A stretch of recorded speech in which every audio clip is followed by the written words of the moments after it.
Bismillahirrahmanirrahim. Assalamualaikum warahmatullahi wabarakatuh. Alhamdulillahi rabbil alamin. Wal aqibatu lil muttaqin fala udwana illa 'alal zalimin. Asyhadu an la ilaha illallah wahdahu la syarika lah wa asyhadu anna Muhammadan abduhu wa rasuluh. Salawatu rabbi wa salamuhu alaihi wa ala alihi wa ashabihi wa man ihtada bihadyihi wastanna bisunnatihi ila yaumiddin wa sallama tasliman katsira, amma ba'du.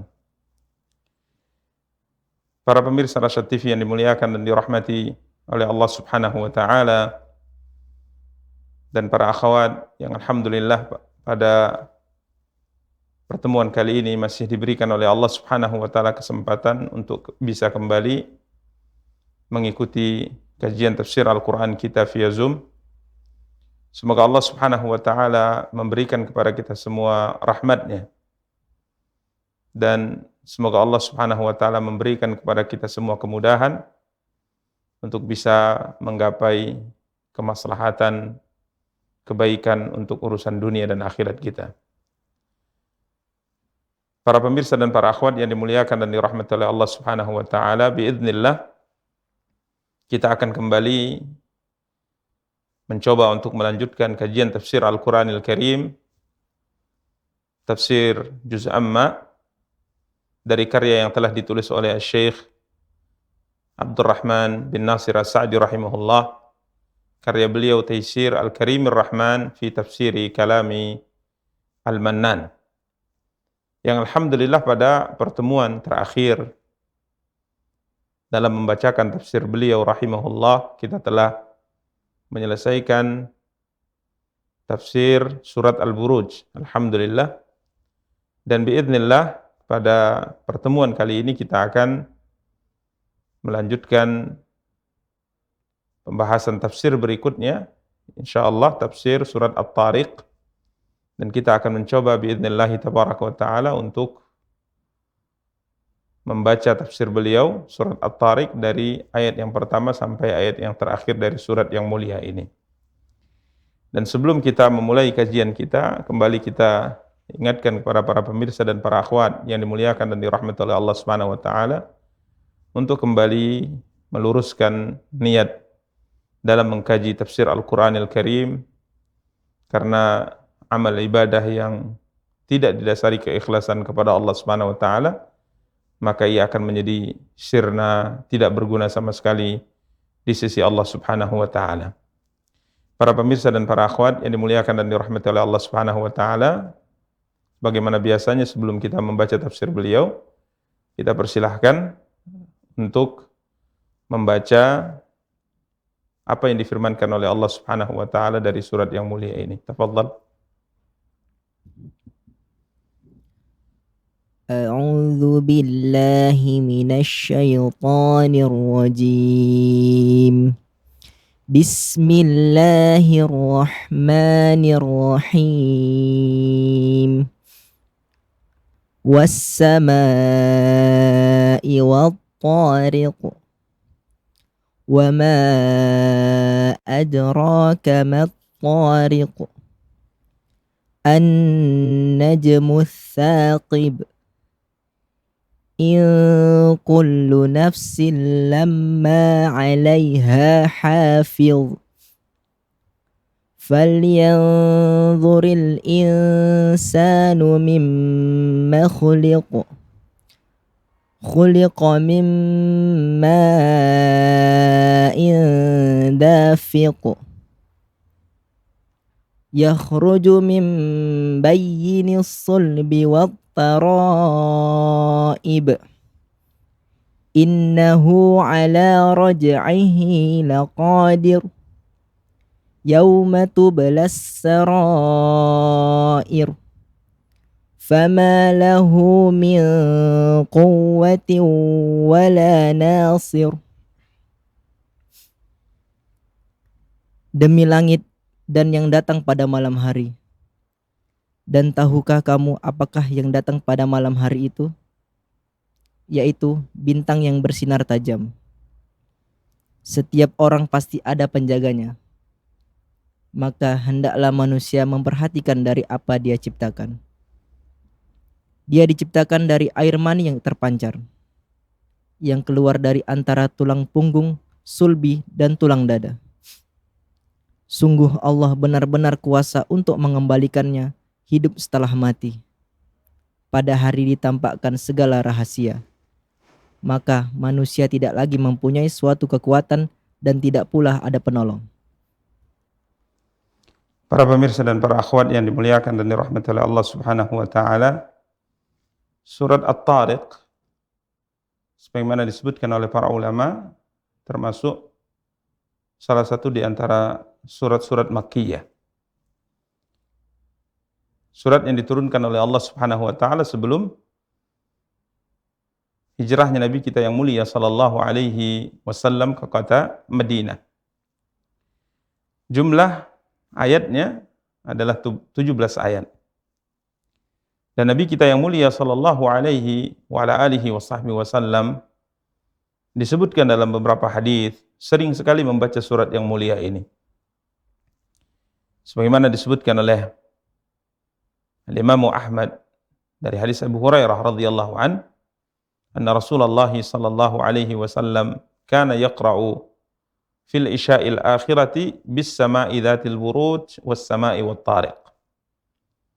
Nabi kita yang mulia sallallahu alaihi wasallam membaca di salat Isya surat was sama'i dzatil buruj, yakni surat Al-Buruj, dan surat was sama'i wat tariq. Dan juga disebutkan dari seorang sahabat yang kala itu beliau belum masuk Islam, tatkala Nabi kita yang mulia sallallahu alaihi wa ala alihi wasahbihi wasallam berangkat menuju kota Taif. Saat itu Nabi kita yang mulia sallallahu alaihi wasallam menawarkan dirinya kepada orang-orang yang ada di Taif, para pemimpin, para tokoh yang ada di Taif, agar kiranya mereka mau menerima Nabi kita yang mulia sallallahu alaihi wa ala alihi wasahbihi wasallam. Kala itu masih masa sebelum hijrah, tepatnya setelah Khadijah radhiyallahu taala anha dan Abu Talib meninggal. Maka beliau berangkat ke Taif, menawarkan diri beliau kepada penduduk Taif, kiranya mereka menolaknya, mereka mengusir Nabi sallallahu alaihi wasallam, mereka menyakiti Nabi kita yang mulia sallallahu alaihi wasallam. Maka salah seorang dari penduduk Taif yang kala itu belum masuk Islam, pada akhirnya beliau masuk Islam, yakni Khalid bin Abi Jabal Al-Adwani radhiyallahu taala an, dia pernah melihat Rasulullah sallallahu alaihi wasallam di Taif. Kala itu Nabi kita yang mulia SAW sedang berdiri bertelekan dengan tongkat yang beliau pegang. Kemudian aku mendengar beliau sallallahu alaihi wasallam membaca firman Allah Subhanahu wa taala was sama'i wat tariq sampai terakhir, sampai ayat yang terakhir. Qal, maka sahabat ini berkata, kala itu beliau belum masuk Islam, fa wa'aituha fil jahiliyah. Maka mendengar apa yang dibaca oleh Nabi SAW saat itu, aku belum masuk Islam dan aku mampu menghafalnya. Ya, fa wa'aituhu fil Islam, thumma qara'tuha, fa wa'aituhu fil jahiliyah, thumma qara'tuha fil Islam. Aku menghafal surat ini di masa jahiliyah sebelum Islam, dan akhirnya aku membacanya setelah aku masuk ke dalam Islam. Jadi para ulama mengatakan bahwa surat At-Tariq merupakan surat yang sering dibaca oleh Nabi kita yang mulia sallallahu alaihi wasallam. Maka para pemirsa dan para akhwat yang dimuliakan dan dirahmati Allah, ini merupakan salah satu di antara keutamaan surat yang mulia ini. Ya, sering dibaca, sering diulang oleh Nabi kita yang mulia sallallahu alaihi wasallam. Berikutnya Allah Subhanahu wa taala berfirman, A'udzu billahi minasyaitonir rajim. Bismillahirrahmanirrahim. Was-sama'i wat-tariq. Wa ma adraka mat-tariq? An-najmus tsaqib. Yang artinya demi langit. Ya, ini sumpah yang pertama, demi langit. Allah SWT bersumpah dengan langit. Kemudian wat-tariq. Ya. Dan yang datang pada malam hari. Ya. Kemudian Allah Subhanahu wa taala melanjutkan firman-Nya, "Wa ma adraka mat-tariq." Tahukah kamu apakah yang datang pada malam hari itu? Maka Allah menjelaskan pada ayat yang ketiga, An-Najmus Tsaqib, yaitu bintang yang cahayanya menembus. Bintang yang cahayanya menembus. Para pemirsa dan para akhwat yang dimuliakan dan dirahmati oleh Allah Subhanahu wa taala, jelas bahwa Allah Subhanahu wa taala dalam ayat yang mulia ini bersumpah dengan dua hal. Yang pertama dengan as-sama, bersumpah dengan langit. Dan sering kita sampaikan bahwa tidaklah Allah Subhanahu wa taala bersumpah dengan sesuatu dari makhluknya kecuali menjadikan makhluk tersebut dengan sumpah yang dipakai oleh Allah Subhanahu wa taala dengan menyebutnya menjadi agung, menjadi mulia, menjadi tinggi kedudukannya di sisi Allah Subhanahu wa taala. Jadi Allah Subhanahu wa taala bersumpah yang pertama dengan as-sama, langit. Kemudian yang kedua at-tariq, yang datang pada malam hari. Munculnya, maksudnya munculnya di malam hari, datangnya di malam hari, terlihatnya di malam hari. Dan Allah Subhanahu wa taala awalnya tidak sebutkan ini. Allah hanya menyebutkan at-tariq secara umum, yakni sesuatu makhluk yang munculnya, terlihatnya di malam hari. Maka kemudian Allah Subhanahu wa taala menjelaskan, tahukah kamu apakah yang munculnya, yang terlihatnya, yang datangnya pada malam hari itu? Maka Allah tafsirkan, Allah jelaskan An-Najmus Tsaqib, yaitu bintang yang cahayanya menembus. Al-Imam Sa'di rahimahullahu taala tatkala mentafsirkan tiga ayat yang mulia ini, beliau berkata, kemudian Allah Subhanahu wa taala bersumpah dengan at-tariq. Ya, beliau jelaskan tentang tariq karena as-sama, langit, insyaallah semua kita memahaminya. Semua kita memakluminya. Bahkan sumpah dengan langit juga telah disebutkan oleh Allah SWT pada surat sebelumnya yang sudah kita bahas, yakni surat Al-Buruj. Tatkala Allah Subhanahu wa taala berfirman, "Was-sama'i dzatil buruj." Maka di sini Al-Imam Sa'di rahimahullahu taala menjelaskan tentang at-tariq. Yang diterjemahkan tadi yang datang pada malam hari. Yang terlihat, yang muncul pada malam hari. Beliau mengatakan Allah menjelaskan bahwa tariq ini adalah An-Najmus Tsaqib. Ai al-mudhi, yakni bintang yang bercahaya. Ya, bintang yang bercahaya, di mana cahayanya menembus langit.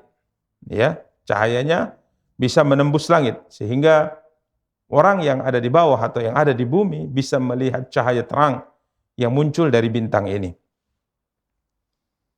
Kemudian Al-Imam Sa'di rahimahullah taala mengatakan was-sahihu annahu ismu jinsin yashmalu sa'iran nujumi ats-tsawaqib. Ya. Beliau berkata bahwa yang benar bahwa at-tariq yang ditafsirkan oleh Allah Subhanahu wa taala dengan An-Najmus Tsaqib, yaitu bintang yang cahayanya menembus, beliau mengatakan yang sahih bahwa ini adalah nama jenis untuk semua bintang. Ya, jadi tatkala Allah Subhanahu wa taala berfirman was-sama'i wat-tariq wa ma adraka mat-tariq an-najmus tsaqib, yang dimaksudkan di sini bukan satu bintang tertentu, akan tapi yang dimaksudkan di sini adalah semua bintang. Karena an-najmus tsaqib di sini, an-najmu di sini, ya, beliau katakan adalah ismu jins, nama jenis, yakni bintang. Jadi Allah bersumpah dengan semua bintang yang cahayanya bisa menembus langit, yang bisa terlihat atau yang bisa dilihat oleh penduduk yang ada di atas muka bumi di malam hari. Waqad qil, ya, dan ada yang mengatakan, kata Imam Sa'di, dia adalah Zuhal. Ya, Zuhal, ya, bintang Zuhal yang diterjemahkan dengan bintang Saturnus atau planet Saturnus. Ya, ini menurut sebahagian para ulama. Akan tapi wallahu taala alam, sebagaimana disebutkan oleh beliau tadi, bahwa pendapat yang sahih bahwa An-Najmus Tsaqib, bintang yang cahayanya menembus langit itu adalah semua bintang, maksudnya yang memiliki cahaya yang menerangi langit di saat malam tiba. Dan ada tafsir yang lain yang disebutkan oleh Al-Imam Ibnu Katsir rahimahullah. Tatkala beliau mentafsirkan ayat yang mulia ini, ya, menukil dari beberapa perkataan dari tabi'in, ya, bahwa yang dimaksud dengan An-Najmus Tsaqib di sini adalah bintang yang bisa melumpuhkan atau menembus para syaitan tatkala mereka hendak mencuri kabar dari langit. Jadi thaqib di sini artinya menembus. Menurut sebagian para ulama, yang dimaksud dengan menembus di sini adalah melumpuhkan para syaitan. Ya, bukan cahayanya yang menembus langit, akan tapi kedahsyatan bintang ini, kekuatan bintang ini yang dilontarkan oleh para malaikat di saat para jin hendak mencuri berita dari langit, ini bisa menembus mereka, memusnahkan mereka sebagaimana disebutkan oleh Allah Subhanahu wa taala dalam beberapa ayat dalam Al-Qur'an yang menjelaskan tentang tujuan diciptakannya bintang. Namun wallahu taala alam, sekali lagi yang sahih yang disebutkan oleh Al-Imam As-Sa'di rahimahullah bahwa dimaksud dengan At-Tariq di sini adalah bintang yang cahayanya sangat terang yang bisa menembus langit di malam hari yang bisa disaksikan oleh penduduk bumi. Para pemirsa dan para akhwat yang dimuliakan dan dirahmati oleh Allah Subhanahu wa taala. Berikutnya pada ayat yang keempat Allah Subhanahu wa taala melanjutkan firman-Nya, "In kullu nafsin lamma 'alaiha hafidh." Tidak ada suatu jiwa, tidak ada suatu jiwa pun kata Allah Subhanahu wa taala, artinya diri manusia, melainkan ada penjaganya.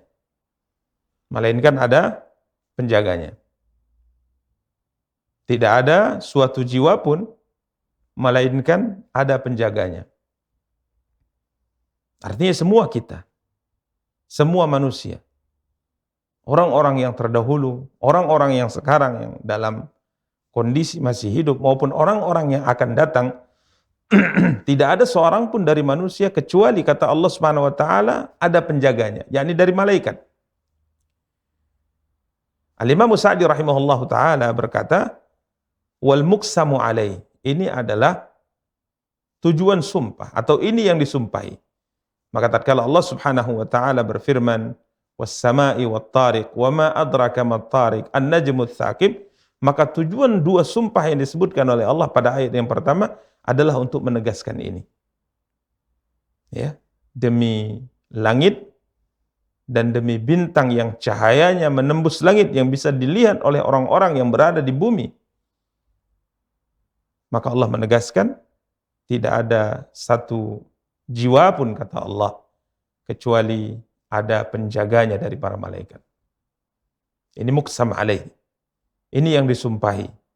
Ini tujuan sumpah untuk menegaskan ini bahwa tidak ada seorang pun di antara kita kecuali dijaga oleh malaikat-malaikat Allah Subhanahu wa taala. Dan Al-Imam Sa'di rahimahullahu taala berkata, melanjutkan perkataan beliau, "Yahfadhu 'alaiha a'malaha as-salihata was-sayyi'ah." Di mana malaikat yang ditugaskan oleh Allah SWT menjaga manusia tersebut, maka mereka menjaga, mencatat amal-amal yang saleh maupun amal-amal yang buruk.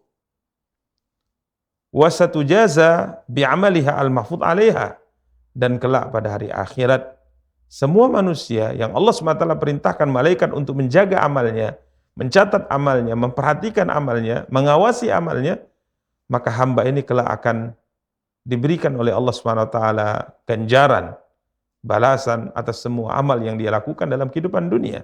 Apakah amal itu baik maupun amal itu buruk yang dicatat oleh malaikat. Al-Imam Sa'di rahimahullah tatkala mentafsirkan ayat yang mulia ini, beliau membawakan makna hafiz kepada hafizun alaihi.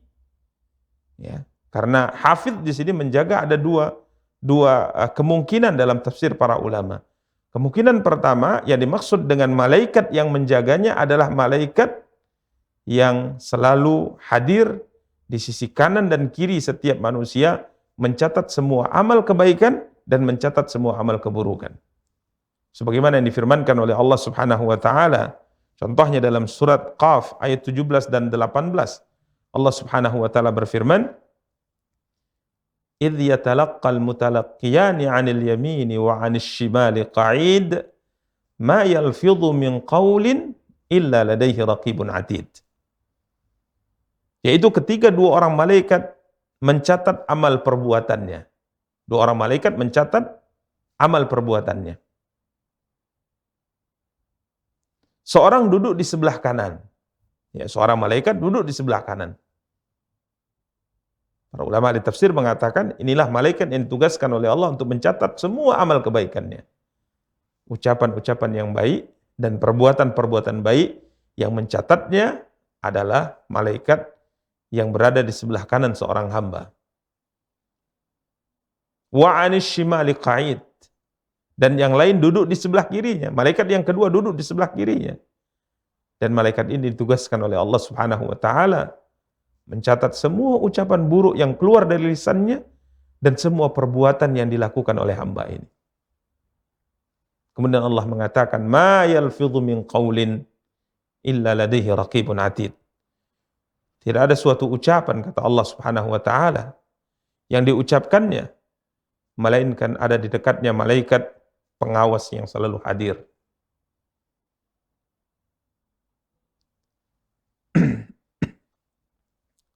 Ini yang difirmankan oleh Allah Subhanahu wa taala terkait dengan malaikat yang ditugaskan oleh Allah Subhanahu wa taala yang berada di kanan dan kiri kita. Ma yalfidhu min qaulin illa ladaihi raqibun atid.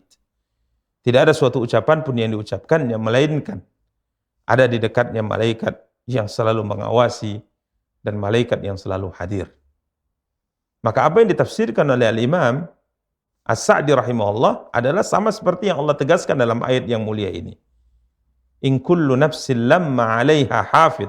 Tidak ada suatu jiwa pun atau diri melainkan ada penjaganya. Yakni malaikat yang ada di sebelah kanan dan sebelah kirinya yang selalu mengawasinya, yang selalu melihatnya dan selalu mencatat semua ucapan dan perbuatan yang dia lakukan. Namun sebagian para ulama mentafsirkan hafidh di sini malaikat yang menjaganya adalah apa yang difirmankan oleh Allah Subhanahu wa taala dalam surat Ar-Ra'd ayat 11.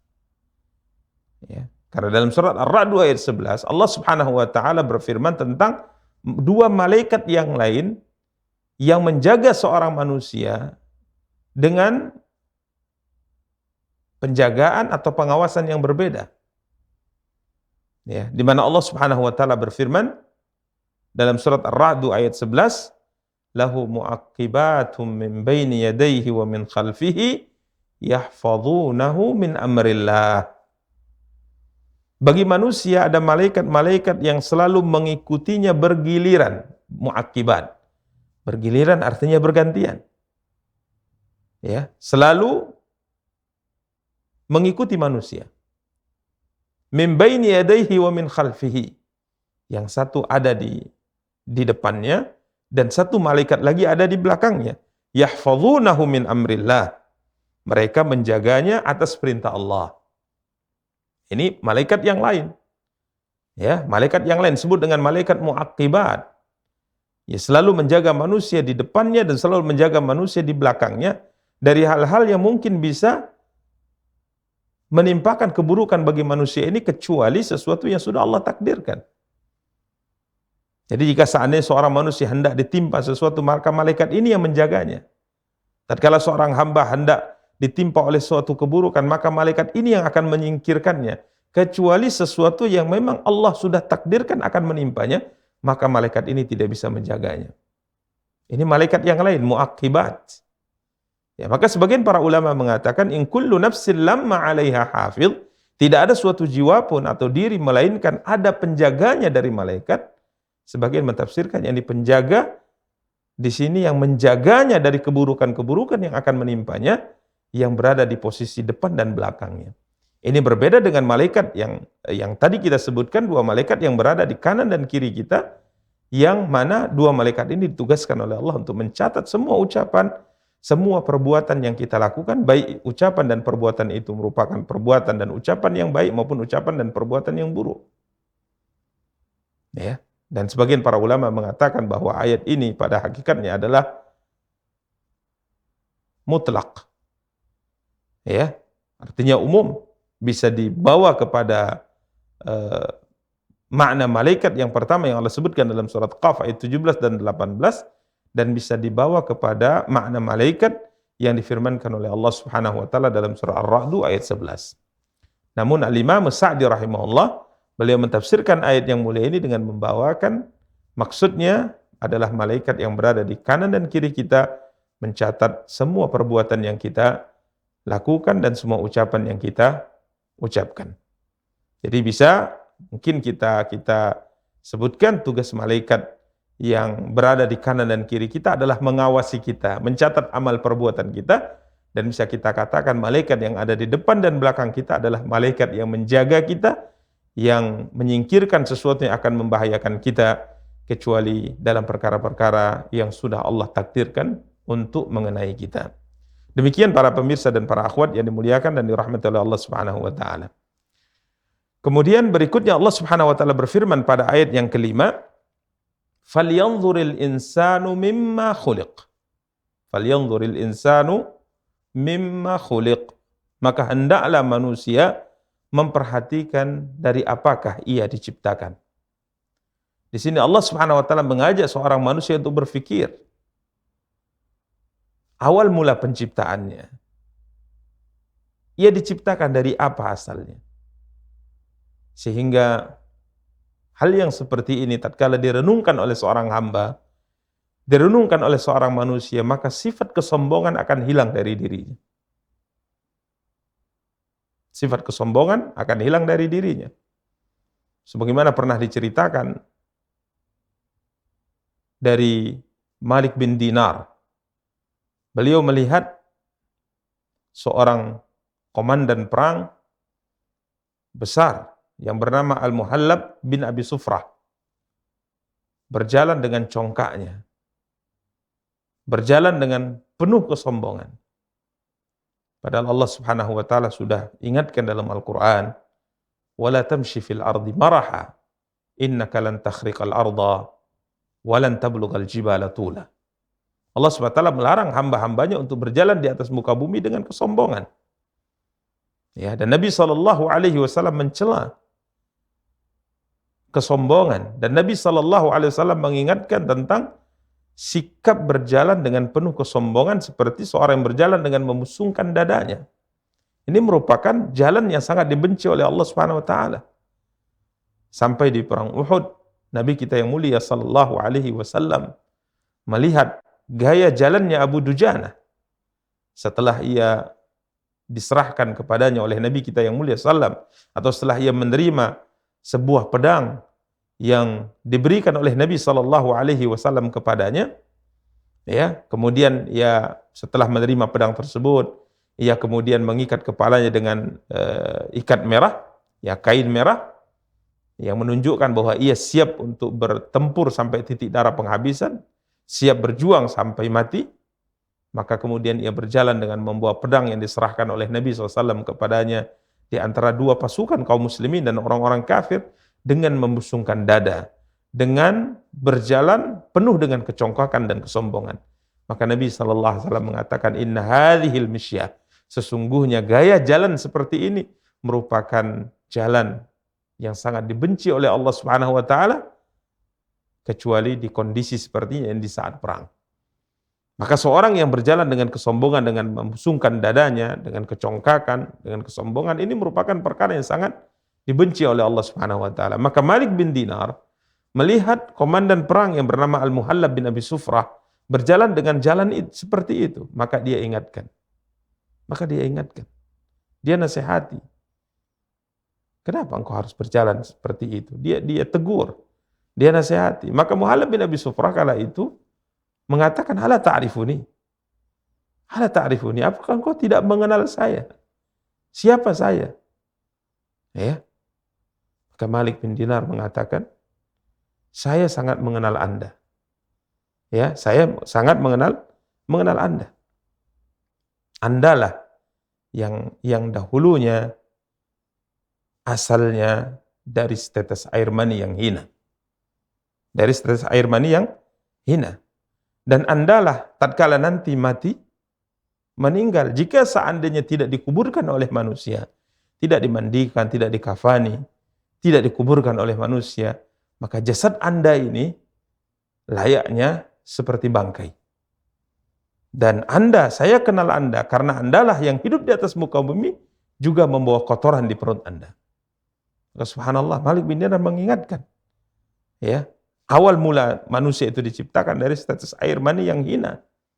Kemudian tatkala meninggal, maka dia akan kembali ke tanah.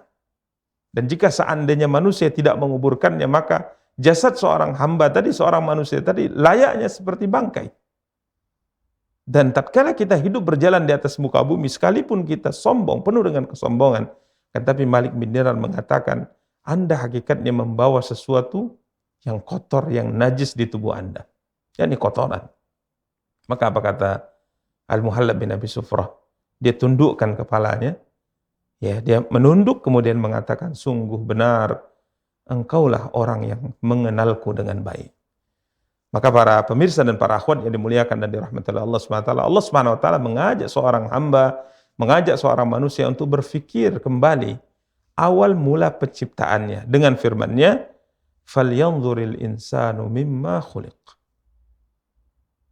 Maka hendaklah manusia memperhatikan dari apakah dia diciptakan.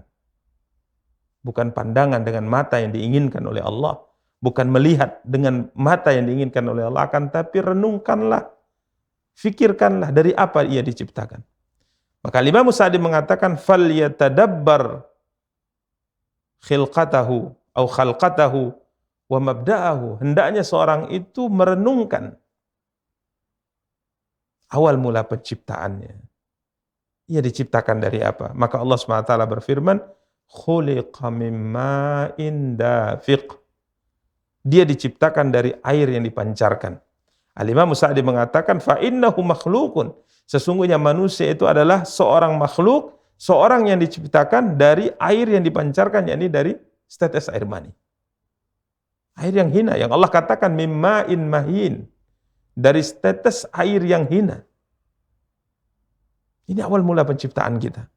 Kemudian Allah Subhanahu wa taala melanjutkan firman-Nya, "Yakhruju min bainis sulbi wat tara'ib." Yang keluar dari antara tulang sulbi laki-laki dan tulang dada perempuan. Al-Imam Sa'di mengatakan, yakni air mani yang hina tadi keluar di antara tulang sulbi laki-laki dan tulang dada perempuan. Ya, yahtamil annahu min baini sulbir rajul wa tara'ibil mar'ah wa hiya thadyaha. Jadi manusia itu diciptakan oleh Allah Subhanahu wa taala dari satu tetes air mani seorang laki-laki yang keluar dari tulang sulbinya dan dari setetes air mani perempuan yang keluar dari dadanya. Ya, yang disebut dengan tara'ib. Ya, para pemirsa dan para akhwat yang dimuliakan dan dirahmati Allah, sekalipun di sini Al-Imam Sa'di rahimahullah ta'ala memberikan kemungkinan yang lain daripada makna dan tafsir ayat yang mulia ini. Akan tapi mayoritas para ulama mengatakan bahwa sulbi di sini adalah tulang punggung atau tulang sulbinya laki-laki, sedangkan taraib adalah tulang yang berada di dada seorang wanita. Yang dari dua tempat inilah keluar air mani keduanya yang kemudian disatukan oleh Allah Subhanahu wa taala, maka kemudian terciptalah seorang manusia. Ini awal mula penciptaan seorang manusia. Yang hendaknya difikirkan oleh setiap kita yang merasa dirinya lebih, yang merasa dirinya besar, yang merasa dirinya memiliki banyak kelebihan. Anda dan kita ini diciptakan oleh Allah mimma'in dafiqin yakhruju min bainis sulbi wat tara'ib.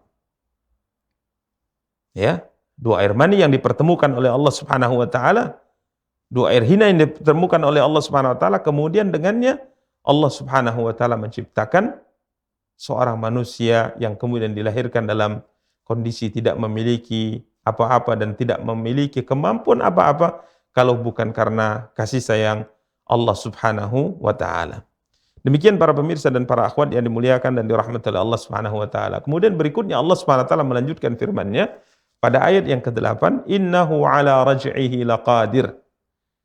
Sesungguhnya Allah Subhanahu wa taala benar-benar kuasa untuk mengembalikannya hidup sesudah mati.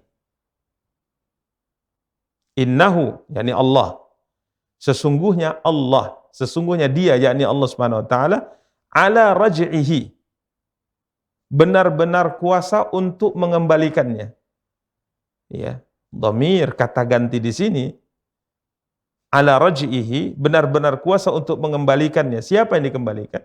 Sebagian para ulama mengatakan mengembalikan setetes air mani tadi ke tempatnya semula.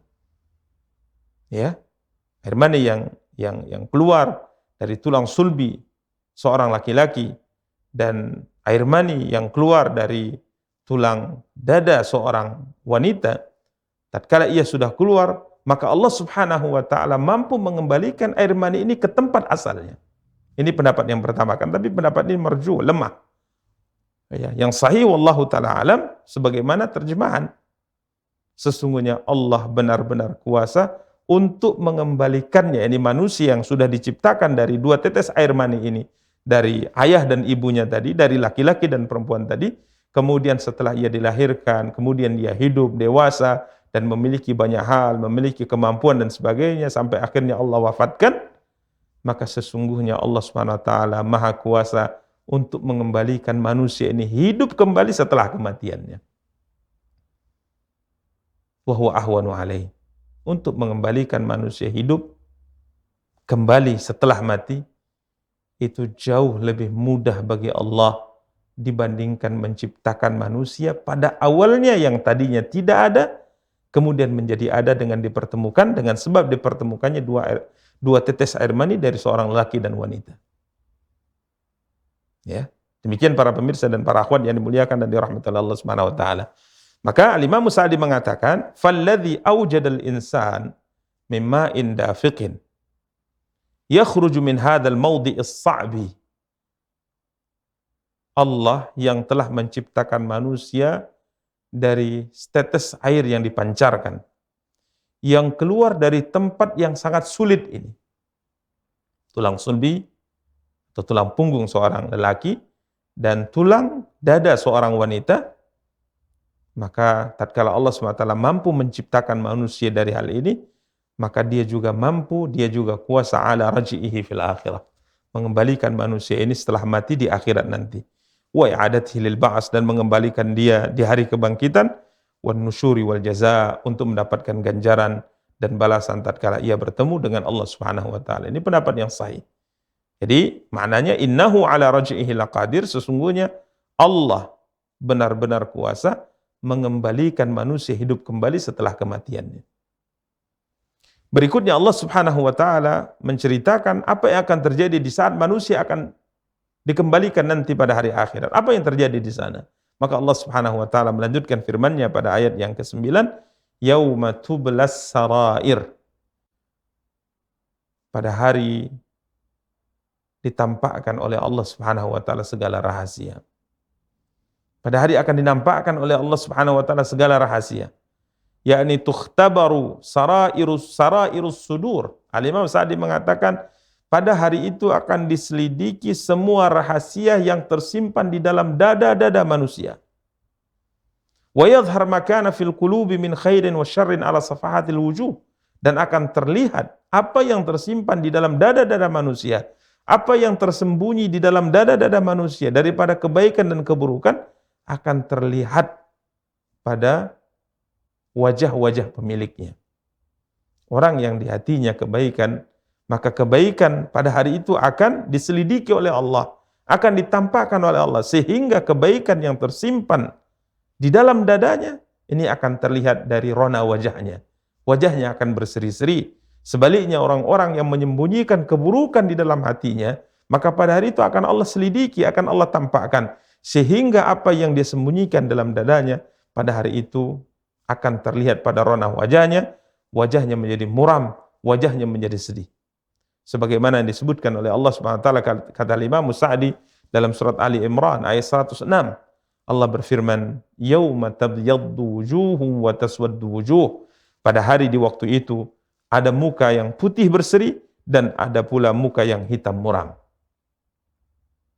Demikian para pemirsa dan para akhwat yang dimuliakan dan dirahmati oleh Allah Subhanahu wa taala. Fa fid dunya, kata beliau, tangkatimu katsiru minal umur. Adapun di dunia banyak hal yang dirahasiakan orang.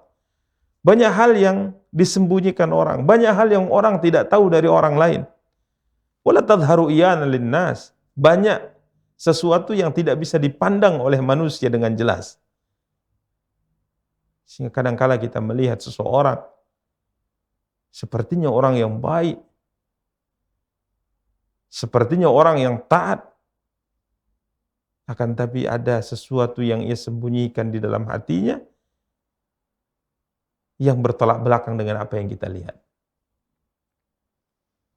Hingga sering para ulama ingatkan sebuah hadis yang disabdakan oleh Nabi kita yang mulia sallallahu alaihi wasallam. Hadis yang membuat semua kita merasa takut. Innar rajula la ya'malu bi amali ahli al-jannah hatta ma yakuna bainahu wa bainahu illa dhira' fayasbiqu alaihi al-kitab fayamalu bi amali ahli al-jannati fayadkhuluha. Fayamalu bi amali ahli an-nari fayadkhuluha. Ada seseorang, kata Rasulullah sallallahu alaihi wasallam, yang melakukan amal penduduk surga. Dia salat, dia berpuasa, dia membaca Al-Quran, melakukan amal penduduk surga. Hatta ma yakunu bainahu wa bainaha illa dhira', sampai seakan-akan antara ia dengan surga hanya sejarak satu hasta lagi. Kita yang melihatnya seakan-akan mengatakan ini orang kalau meninggal pasti akan masuk ke dalam surga Allah Subhanahu wa taala. Kemudian apa yang terjadi? Hatta ma yakuna bainahu wa bainaha illa dhira' fayasbiqu alaihi alkitab fayamalu bi amali ahli an-nari fayadkhuluha. Akan tapi ketentuan takdir telah mendahuluinya, sehingga di akhir hayatnya ia tutup hidupnya dengan melakukan amal penduduk neraka, sehingga akhirnya ia dimasukkan oleh Allah ke dalam neraka. Semasa hidupnya ia melakukan salat, melakukan puasa, membaca Al-Quran, bersedekah dan seterusnya, namun takdir sudah mendahuluinya, sehingga akhirnya di akhir hayatnya ia tutup amal perbuatannya dengan amal penduduk neraka, sehingga Allah campakkan ia ke dalam neraka, waliyadzubillah. Sebaliknya kata Rasulullah SAW, Inna rajula la ya'malu bi amali ahli nar. Ada seseorang hamba yang melakukan amal penduduk neraka, hatta ma yakuna bainahu wa bainaha illa dhira', sampai antara ia dengan neraka hanya sejarak satu hasta. Seakan-akan demikian. Karena kehidupannya selalu dipenuhi dengan maksiat, kehidupannya selalu dipenuhi dengan melakukan kejahatan-kejahatan, sampai seakan-akan kita mengatakan bahwa antara ia dengan neraka itu hanya sejarak satu hasta lagi. Kalau ia meninggal, ini sepertinya orang akan masuk ke dalam neraka. Fayasbiqu alaihi alkitab, akan tapi ketentuan Allah telah mendahuluinya, maka di akhir hayatnya ia melakukan amal penduduk surga sehingga ia dimasukkan oleh Allah ke dalam surga. Para ulama ingatkan, apa ini yang terjadi? Bagaimana ini bisa terjadi? Mereka mengatakan bahwa semuanya terletak pada rahasia yang ada dalam yang terletak, semua terletak pada rahasia yang tersembunyi di dalam dada hamba ini. Disebutkan orang yang pertama tadi, selama hidupnya selalu melakukan ketaatan, seakan-akan antara ia dengan surga hanya sejarak satu hasta, namun toh akhirnya di akhir hayat dia berbalik. Sehingga apa yang terjadi? Di akhir hayat dia melakukan amal penduduk neraka sehingga Allah masukkan ia ke dalam neraka. Para ulama mengatakan, kenapa hal itu bisa terjadi? Jawabannya adalah karena orang yang tidak memperhatikan keikhlasan di dalam hatinya. Benar, ia tegak salat sebagaimana layaknya orang mengerjakan salat, menghadap kiblat, mengawali salatnya dengan takbir, mengakhirinya dengan salam, kemudian melanjutkan dengan zikir. Akan tapi secara zahir demikian, namun hatinya, apa yang dia niatkan dalam salatnya? Apa yang dia niatkan dalam salatnya? Ia bersedekah.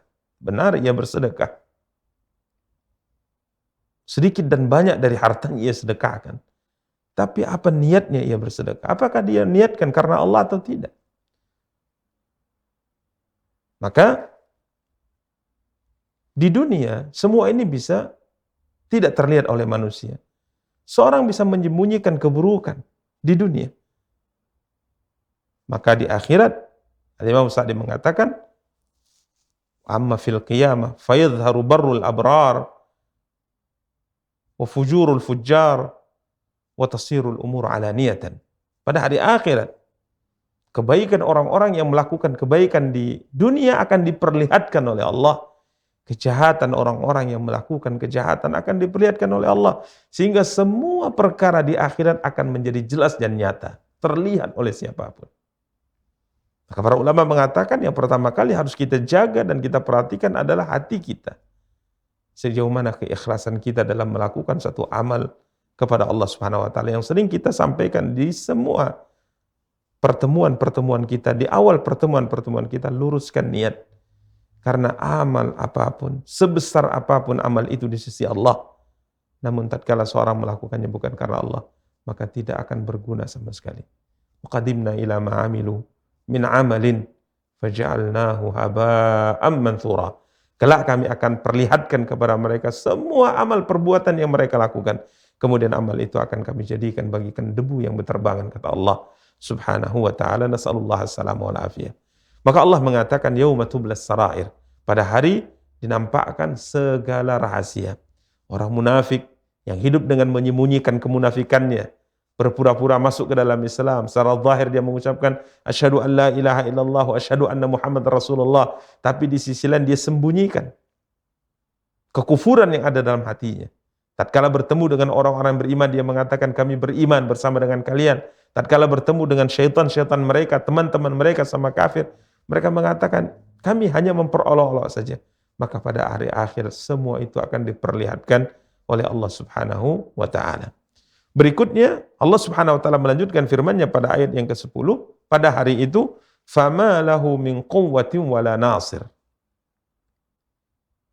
Ini sangat menakutkan. Di hari tatkala tidak ada yang disembunyikan dari kita oleh Allah Subhanahu wa ta'ala.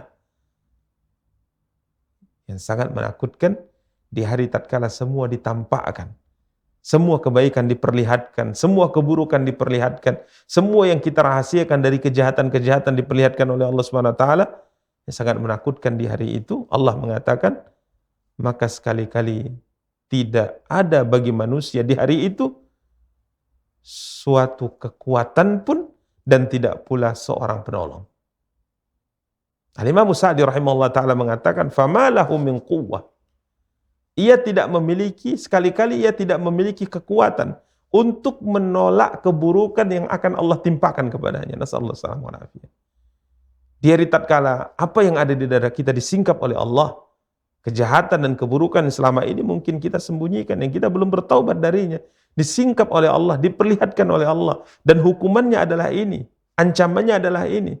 Maka di hari itu kita tidak memiliki kekuatan untuk menolak ancaman dan keburukan yang akan Allah timpakan ke kita. Bahkan Allah mengatakan wala nasir, dan tidak pula seorang penolong kharijiyyin yang yantasiru bih, yakni penolong dari luar.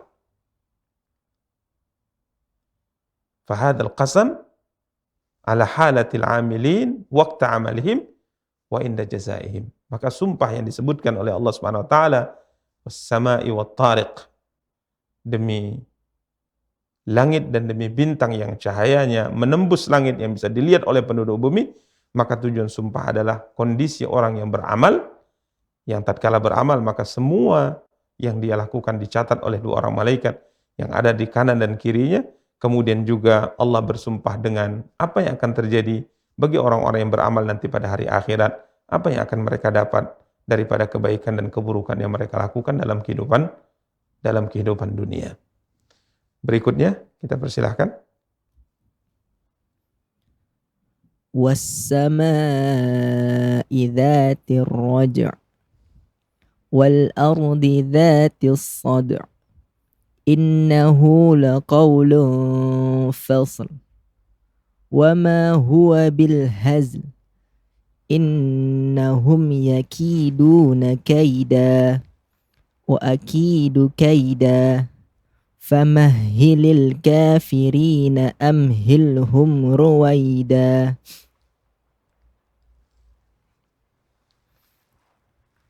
Demi langit yang mengandung hujan dan bumi yang mempunyai tumbuh-tumbuhan, sungguh Al-Quran itu benar-benar firman pemisah antara yang hak dan yang batil. Dan Al-Quran itu bukanlah senda gurauan. Sungguh mereka orang kafir merencanakan tipu daya yang jahat. Dan aku pun membawa rencana tipu daya yang jitu. Karena itu, berilah penangguhan kepada orang-orang kafir. Berilah mereka kesempatan untuk sementara waktu. Para pemirsa dan para akhwat yang dimuliakan dan dirahmati oleh Allah Subhanahu wa taala, Berikutnya Allah Subhanahu wa taala kembali bersumpah. Ini adalah sumpah yang kedua dalam surat yang mulia ini. Yang pertama, was-sama'i wat-tariq. Allah bersumpah dengan as-sama', langit, dan Allah Subhanahu wa taala bersumpah dengan at-tariq, itu bintang. Maka di sini Allah Subhanahu wa taala kembali bersumpah dengan as-sama'i dzatir raj'i. Demi langit yang mengandung hujan. Langit yang mengandung hujan. Sehingga sebagian para ulama mengatakan langit yang ada pada sumpah berikutnya ini pada ayat ke-11 dengan langit yang ada pada sumpah pada ayat yang pertama itu berbeda. Jadi dalam bahasa Arab as-sama maknanya adalah yang tinggi, yang berada di atas. Maka sebagian para ulama mengatakan karena hujan turunnya itu dari awan, maka yang dimaksud dengan as-sama'i dzatir raj'i, demi langit yang mengandung hujan, yang dimaksudkan di sini adalah as-sahab. Yang dimaksudkan di sini adalah as-sahab, yakni awan. Ya. Ini awan karena as-sama yang diterjemahkan dengan langit dalam bahasa Arab artinya yang berada di atas. Ya, yang berada di atas. Maka para ulama sebagaimana kita sebutkan tadi menyebutkan bahwa as-sama yang ada di ayat pertama, sumpah yang pertama dengan as-sama yang ada di ayat 11, sumpah berikutnya ini berbeda. Was-sama'i dzatir raj', demi langit yang mengandung hujan, yakni awan maksudnya. Al-Imam Sa'di rahimahullah ta'ala berkata, "Tsumma aqsama qasaman tsaniyan 'ala sihhatil Qur'an." Ya, kemudian Allah Subhanahu wa taala bersumpah dengan sumpah yang kedua tentang kebenaran Al-Qur'an. Yang pertama Allah bersumpah bahwa manusia itu selalu diawasi oleh malaikat yang berada di kanan dan kirinya mencatat amal kebaikan dan keburukan yang dilakukan. Sedangkan sumpah yang kedua ini penegasan dari Allah tentang sihhatil Quran, kebenaran Al-Quran. Maka Allah berfirman, was-sama'i dzatir raj'i wal ardi dzatis sad'i. Ya, demi langit yang mengandung hujan dan bumi yang mempunyai tumbuh-tumbuhan. Imam Sa'di mengatakan tarji'us sama'u bil matar kulla'am, di mana langit ini atau awan ini pada setiap tahunnya dengan izin Allah menurunkan hujan. Sehingga tatkala hujan turun, tansadi'ul ardu lin nabat. Akhirnya bumi pun akan terbelah dengan izin Allah sehingga tumbuh darinya tumbuh-tumbuhan. Faya'ishu bidzalikal adamiyun. Maka dengan ini, ya dengan air hujan dan tumbuh-tumbuhan yang ditumbuhkan oleh Allah dengan perantara air hujan tersebut, maka manusia dan binatang akan hidup dengannya. Wa tarji'us sama'u aidan bil aqdar wasyu'unil ilahiyyah kulla waqtin. Begitu juga Allah Subhanahu wa taala menurunkan dari langit ketentuan-ketentuan takdirnya, ya, yang ditetapkan oleh Dia Allah Subhanahu wa taala setiap saat. Wa tansadi'ul ardu 'anil amwat. Dan bumi akan terbelah atau akan dibelah sehingga akan dimasukkan ke dalamnya orang-orang yang sudah meninggal dari manusia. Ada dua sisi tafsir yang disebutkan oleh Imam Sa'di rahimahullah ta'ala. Jadi makna yang pertama, dalam sumpah yang kedua ini, was-sama'i dzatir raj'i, demi langit yang mengandung hujan, ya, demi langit yang mengandung hujan. Dalam tafsir yang kedua, yang dimaksud dengan dzatir raj'i di sini adalah takdir. Langit yang mengandung takdir, artinya setiap sesuatu yang ditentukan oleh Allah turunnya itu dari atas. Dari langit, ketentuan Allah SWT. Kemudian wal ardi dzatis sad'i, dan bumi yang mempunyai tumbuh-tumbuhan. Sad' di sini artinya terbelah. Maksudnya kubur, di mana tatkala seorang manusia meninggal, maka dia akan dimasukkan ke dalam bumi yang sebelumnya akan digali atau akan dibuat lubang oleh manusia sehingga jasad tadi akan dimasukkan ke dalamnya. Namun wallahu taala alam, yang disebutkan oleh mayoritas para ulama adalah tafsir yang pertama yang kita sebutkan tadi dari apa yang disebutkan oleh Imam As-Sa'di rahimahullahu taala, bahwa makna yang pertama adalah mengandung air hujan, kemudian yang kedua adalah bumi yang terbelah sehingga tumbuh darinya tumbuh-tumbuhan, sehingga dengan air hujan, dengan tumbuh-tumbuhan tadi, maka manusia akan hidup, manusia dan binatang akan hidup dengannya. Kemudian Allah Subhanahu wa taala melanjutkan firman-Nya pada ayat yang ke-13, "Innahu laqaulun fasl." Sesungguhnya Al-Qur'an itu benar-benar firman yang memisahkan antara hak dan batil. Ini muqsam alaih. Ya, ini tujuan sumpah. Ini yang disumpahi oleh Allah Subhanahu wa taala tentang kebenaran Al-Qur'an. Quran itu memisahkan antara perkara yang hak dan yang batil. Al-Imam Sa'di rahimahullah taala berkata, ay Al-Quran la qaulun fasl, yaitu Al-Quran adalah perkataan yang memisahkan antara yang hak dan batil. Ay haqqun, perkara hak, wasidqun, perkara yang penuh dengan kejujuran, bayyinun, perkara yang jelas, wadihun, perkara yang terang. Ini Al-Quran. Ya, dia merupakan fasl yang memisahkan antara hak dan batil. Kemudian Allah Subhanahu wa taala melanjutkan firman-Nya, wa ma huwa bil hazl. Dan sekali-kali Al-Quran yang Allah SWT turunkan kepada Muhammad SAW bukanlah hazl, bukanlah sendau gurau. Ya, dia adalah perkara jiddun. Semua yang difirmankan oleh Allah dalam Al-Quran merupakan perkara yang sungguh benar akan terjadi, bukan sendau gurau. Laisa bil hazl. Dia adalah perkataan yang memisahkan antara kelompok-kelompok, mana yang kelompok yang benar, mana kelompok yang tidak benar, antara perkataan yang hak, perkataan yang benar, dan perkataan yang batil. Wa tanfasilu bihil husuma, dan dengan Al-Quran, semua perselisihan dan perpecahan akan bisa diselesaikan. Ini yang diingatkan oleh Allah SWT khususnya kepada orang-orang yang menentang Al-Quran saat itu. Dan kapanpun.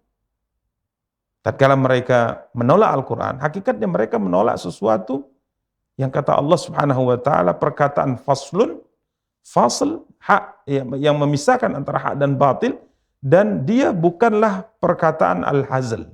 Wa ma huwa bil hazl. Ya, sesungguhnya Al-Quran itu benar-benar yang memisahkan antara hak dan batil, dan sekali-kali bukanlah dia, yakni Al-Quran, sendau gurau. Tatkala Allah SWT berfirman tentang neraka, Allah berfirman tentang surga, Allah berfirman tentang orang-orang yang menentang Allah akan Allah masukkan ke dalam neraka, orang-orang yang taat kepada Allah akan Allah masukkan ke dalam surga. Ini bukan kabar biasa. Ini kabar yang sungguh benar-benar akan terjadi.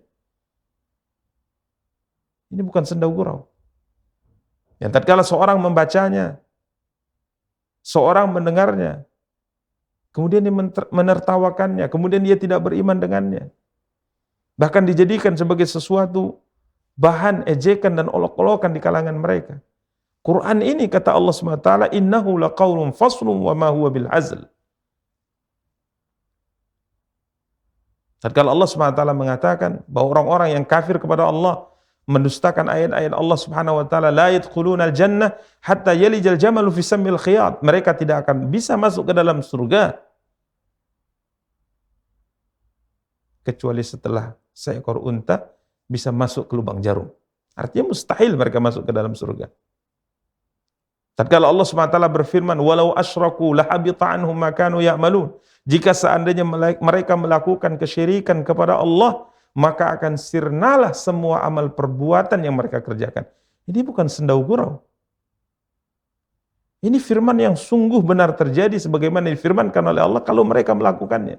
Walaqad uhiya ilaika wa ilal ladzina min qablika la in asyrakta la yahbatanna 'amaluka wa la takunanna minal khasirin. Sungguh telah diwahyukan kepadamu dan kepada nabi-nabi orang-orang sebelummu ya Muhammad, jika engkau melakukan kesyirikan kepada Allah, maka akan sirnalah semua amal perbuatan yang engkau lakukan dan di akhirat engkau termasuk orang yang merugi.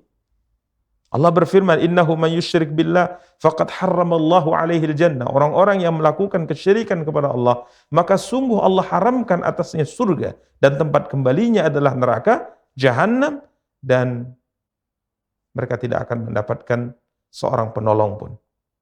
Wa ma lidzalimina min ansar. Orang-orang yang melakukan kezaliman tidak akan mendapatkan pertolongan. Ini bukan sendau gurau. Ini bukan kabar biasa, ini firman Allah Subhanahu wa taala yang harus diimani, harus diyakini, harus diperhatikan. Apabila ada perintah amalkan, apabila ada larangan jauhi. Innahu laqaulun faslun wa ma huwa bil hazl. Sesungguhnya Al-Quran itu benar-benar firman yang memisahkan antara hak dan yang batil, dan Al-Quran itu sekali-kali bukanlah senda gurau. Para pemirsa dan para akhwat yang dimuliakan dan dirahmati oleh Allah Subhanahu wa taala. Kemudian berikutnya Allah Subhanahu wa taala melanjutkan firman-Nya, innahum yakiduna kaida. Sesungguhnya mereka, ini orang-orang yang mendustakan Nabi kita yang mulia SAW, mendustakan Al-Quran, yakiduna kaida, merencanakan tipu daya yang jahat dengan sebenar-benarnya. Liyadfa'u bikaidihim al-haq. Tujuan mereka dengan tipu daya itu, mereka hendak menolak kebenaran. Mereka hendak memadamkan cahaya kebenaran. Mereka hendak membesarkan kebatilan yang mereka amalkan. Innahum yakiduna kaida. Sesungguhnya mereka ya Muhammad, orang-orang yang mendustakan engkau, orang-orang yang mendustakan Al-Quran, mereka merencanakan tipu daya yang jahat dengan sebenar-benarnya. Maka Allah SWT mengatakan, wa akidu kaida. Dan aku pun akan membuat rencana pula dengan sebenar-benarnya. Jadi tatkala mereka merencanakan tipu daya, maka aku juga akan merencanakan hal yang sama yang mereka lakukan. Dan Allah Subhanahu wa taala tidak menyebutkan siapakah yang menang. Tentunya kita bagi seorang yang beriman memahami ini adalah sebuah ancaman yang besar dari Allah Subhanahu wa taala. Ini adalah ancaman besar dari Allah Subhanahu wa taala. Mereka merencanakan tipu daya yang jahat dengan sebenar-benarnya, maka Allah akan membalas tipu daya ini. Allah juga akan merencanakan dengan sebenar-benarnya. Tentunya tatkala ini difirmankan oleh Allah, kita yakin dan kita paham bahwa yang akan menang adalah Allah Subhanahu wa taala. Siapa yang mampu berhadapan dengan Rabbul Izzati Jalla Jalaluhu Subhanahu wa taala? Maka Al-Imam Sa'di rahimahullah taala mengatakan, li'idharil haq. Allah Subhanahu wa taala akan membuat rencana dengan sebenar-benarnya untuk menampakkan kebenaran, untuk memenangkan kebenaran, sekalipun orang-orang kafir membencinya. Jadi orang-orang kafir membuat rencana jahat dengan sebenar-benarnya, tujuannya adalah untuk menolak kebenaran, untuk memadamkan cahaya kebenaran, untuk menguatkan kebatilan yang mereka miliki. Maka Allah mengatakan, akidu kaida. Aku pun akan membuat rencana pula dengan sebenar-benarnya, aku akan menangkan kebenaran, sekalipun orang-orang kafir membencinya. Aku akan membuat rencana dengan sebenar-benarnya untuk menolak kebatilan yang mereka bawa. Sehingga akan diketahui siapa yang akan menang dalam rencana-rencana ini. Fa innal adamiyya adhafu wa ahqaru min ayyu ghalibal qawiyyal alima fi kaidi. Jelas yang menang adalah Allah. Karena seorang anak Adam, seorang manusia yang lemah, yang hina, tidak akan mungkin mampu mengalahkan Zat yang maha perkasa, Zat yang maha kuat, Zat yang maha mengetahui makar dan tipu daya yang dilakukan oleh musuh-musuhnya. Karenanya Allah SWT menutup firman-Nya dengan menutup surat ini dengan firman-Nya, famahhilil kafirina amhilhum ruwaida. Karena itu beri tangguhlah orang-orang kafir itu, yaitu beri tangguhlah mereka itu barang sebentar, kata Allah Subhanahu wa taala. Famahhilil kafirina. Karena itu beri tangguhlah orang kafir itu, amhilhum ruwaida, dan beri tangguhlah mereka barang sebentar. Kita teringat dengan sebuah hadis yang disabdakan oleh Nabi kita yang mulia sallam, yang para ulama menarik kesimpulan dari hadis ini. Innallaha yumhil wala yuhmil. Allah Subhanahu wa taala itu menunda siksa, hukuman bagi orang-orang yang menentangnya, dan Allah Subhanahu wa taala tidak lupa dan tidak melalaikan itu. Artinya yang terjadi bagi orang-orang yang menentang Allah, yang membuat makar, yang membuat keburukan, yang terjadi hanya penundaan sebentar saja. Setelahnya pasti Allah Subhanahu wa taala akan hukum mereka, Allah Subhanahu wa taala akan turunkan azab kepada mereka. Dalam sebuah hadis Nabi kita yang mulia sallallahu alaihi wasallam bersabda, yang diriwayatkan oleh Imam Al-Bukhari dan Muslim dari hadis Abu Musa Al-Asy'ari radhiyallahu ta'ala an, Rasulullah SAW bersabda, innallaha la yumli lidh-dhalimi hatta hatta idza akhadhahu lam yuflithu. Sesungguhnya Allah SWT akan senantiasa memberikan tangguh kepada orang-orang yang melakukan dosa. Namun tatkala Allah SWT sudah menghukumnya, maka Allah tidak akan melepaskannya. Nasallallahu salamul afiyah. Allah akan memberi tangguh kepada orang-orang yang melakukan kezaliman, yang melakukan maksiat. Namun tatkala Allah sudah menghukumnya, maka Allah tidak akan melepaskan hukumannya kepada orang tersebut. Kemudian Nabi kita yang mulia sallallahu alaihi wasallam membaca apa yang difirmankan oleh Allah dalam surat Hud ayat 102, wa kadzalika akhdhu rabbika idza akhadhal qura wa hiya zalimah inna akhdahu alimun syadid. Inna akhdahu alimun syadid. Maka para pemirsa dan para akhwat yang dimuliakan dan dirahmati oleh Allah Subhanahu wa taala, tidak ada seorang pun yang bisa melawan Allah Subhanahu wa taala tatkala ada orang membuat makar, membuat tipu daya untuk menentang kebenaran, untuk memadamkan cahaya keimanan. Maka Allah Subhanahu wa taala juga menantang mereka. Allah mengatakan akidu kaida. Aku pun membuat rencana pula dengan sebenar-benarnya. Tentunya tidak ada seorang pun yang bisa mengalahkan Allah. Tidak ada seorang pun yang bisa menang tatkala melawan Allah Subhanahu wa taala. Maka yang ada adalah Allah Subhanahu wa taala sekedar menunda atas kejahatan yang mereka lakukan. Namun tatkala Allah turunkan siksa kepada mereka, maka siksa Allah itu adalah alimun syadid. Siksa Allah itu, hukuman Allah itu sangat pedih dan sangat keras. Nas'alullaha as-salamata wal afiyah. Demikian para pemirsa dan para akhwat yang dimuliakan dan dirahmati oleh Allah Subhanahu wa taala, apa yang dapat kita sampaikan pada pertemuan kita kali ini. Semoga apa yang kita sampaikan bisa memberikan pencerahan kepada kita dan bisa memberikan sentuhan iman di dalam hati kita untuk bisa terus memperbaiki amal ibadah kita ke depannya di hadapan Allah Subhanahu wa taala. Dan ingat bahwa sebesar apapun amal ibadah yang kita lakukan, namun tatkala tidak kita niatkan untuk mencari ridha Allah Subhanahu wa taala, maka tidak akan berguna sama sekali. Dan kelak apa yang kita sembunyikan dalam dada kita dari niat-niat yang tidak lurus karena Allah Subhanahu wa taala, pada hari akhirat itu akan ditampakkan oleh Allah Subhanahu wa taala, dan di hari itu kita tidak memiliki kekuatan untuk menolak keburukan yang akan menimpa kita, dan kita tidak memiliki seorang penolong pun. Semoga Allah Subhanahu wa taala berikan kemudahan untuk kita agar bisa tetap istiqamah di atas agamanya. Insyaallah pada pertemuan yang akan datang kita akan lanjutkan pada tafsir surat berikutnya, ini surat Al-A'la, dan kita cukupkan. Wassallallahu ala nabiyyina Muhammadin wa ala alihi wa sahbihi wa tabi'in. Subhanakallahumma bihamdika asyhadu an la ilaha illa anta astaghfiruka wa atubu ilaika.